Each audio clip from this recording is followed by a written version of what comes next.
हर चीज समझाना मेरी जिम्मेदारी नहीं। ये बात समझने में मुझे वक्त लगा, क्योंकि मैं हमेशा यही मानता रहा कि अगर मैं साफ साफ बोल दूं, अगर मैं हर बात का कारण बता दूं, तो शायद लोग मुझे समझ लेंगे।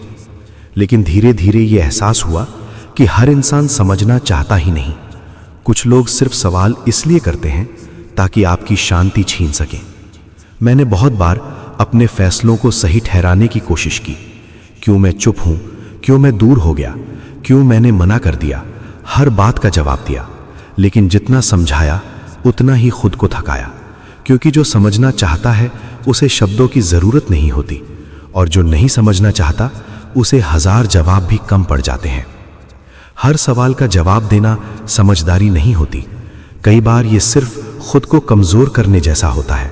आप बार बार अपनी सच्चाई साबित करते रहते हैं और सामने वाला हर बार नया शक, नया सवाल लेके खड़ा हो जाता है। ऐसे में चुप रहना हार नहीं होती, बल्कि खुद को बचाने का तरीका होता है।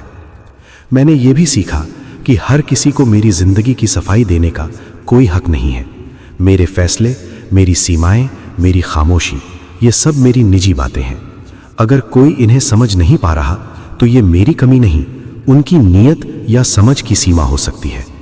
समझाना तब जरूरी होता है जब सामने वाला आपकी बात सुनने की नीयत रखता हो, जब सवाल इज्जत से पूछा गया हो और जवाब सच में सुना जाना हो। लेकिन जहां सवाल ताने बन जाएं और जवाब कमजोरी समझे जाएं, वहां रुक जाना ही सही होता है। मैं अब हर जगह अपनी सफाई नहीं देता, हर गलत फहमी को ठीक करने की कोशिश नहीं करता, क्योंकि मैंने समझ लिया है कि मेरी ऊर्जा कीमती है, मेरा सुकून जरूरी है, और हर लड़ाई लड़ने लायक नहीं होती।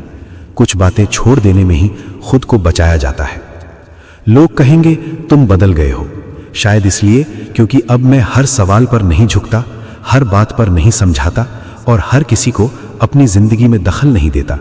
लेकिन सच ये है कि मैं बदला नहीं हूं, बस अब अपनी जिम्मेदारी और अपनी सीमा दोनों पहचानता हूं। हर चीज समझाना मेरी जिम्मेदारी नहीं, मेरा काम सिर्फ अपने सच के साथ जीना है, अपनी इज्जत बचाना है और वहीं रुकना है जहां समझ, सम्मान और सुकून तीनों साथ हों। बाकी सवालों के लिए मेरी खामोशी ही काफी है।